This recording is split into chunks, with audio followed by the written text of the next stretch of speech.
have Act 83, which is the Hawaii Climate Initiation Act, and we have to produce a report to the legislature in 2017 regarding the effects of sea level rise on the state of Hawaii. We can look at the past and scientifically map out the rates of change from the past, but scientists are now pretty convinced that the rates are going to accelerate, so we think it's important to get ahead of the bus or get on in the bus and drive the bus to provide a message to people that it's time to look at the future. As Nainoa Thompson pointed out, it's time to get together. The time is now to look at how we can make the future more affordable, more manageable for all of us. And one way one of the ways to do that is to use science to help us predict what changes are going to occur, i.e.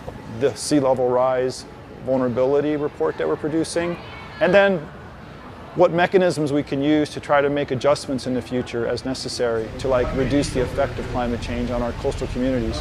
What the future holds as far as what this effort will become really depends on all of you.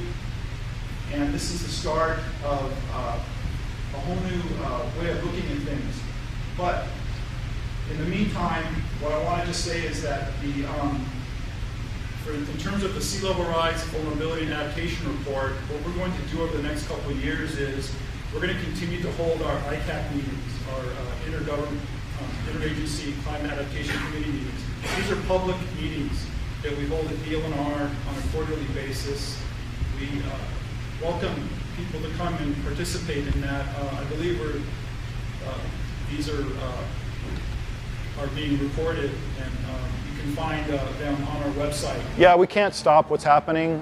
That will take massive changes in the way we do things, massive carbon reductions, reducing greenhouse gas emissions. I think we're on the road to doing some of that, but there are changes that have already been set in motion, and so we have to prepare for those changes in the best way possible, using the best available science, using the best thinkers, using people who have the vision to make the changes necessary to reduce the effect of the changes that are surely coming. How this is going to impact our coastal resorts and the money-making engine. So what we're asking people to do is to look at the issue of sea level rise from an alternative personality perspective. So we're asking them to step aside from what they do on a day-to-day basis and step into a new role. Whether it's a homeowner suffering from erosion, whether it's the manager of the Department of Transportation who's trying to deal with the effect of sea level rise on transportation facilities, or a coastal advocate who's trying to protect our coastal resources. And so then we're going to have them step into those roles and discuss how they view the issue of sea level rise and coastal erosion on our islands, and then asking their advice in those roles what they would do about it if they were that role, if they were that person. That it is a report, it's not a planning document, so we're not coming out with any type of recommendations that will force anybody to do anything. We wanted to avoid that. So it's a report. We're going to give the report to the Hawaii State Legislature at the end of 2017. And our hope is that it's used as a guiding light for the state with regards to maybe re-engineering its coastal land use policies. There are things that have to be done shortly, and I think we can make those adjustments.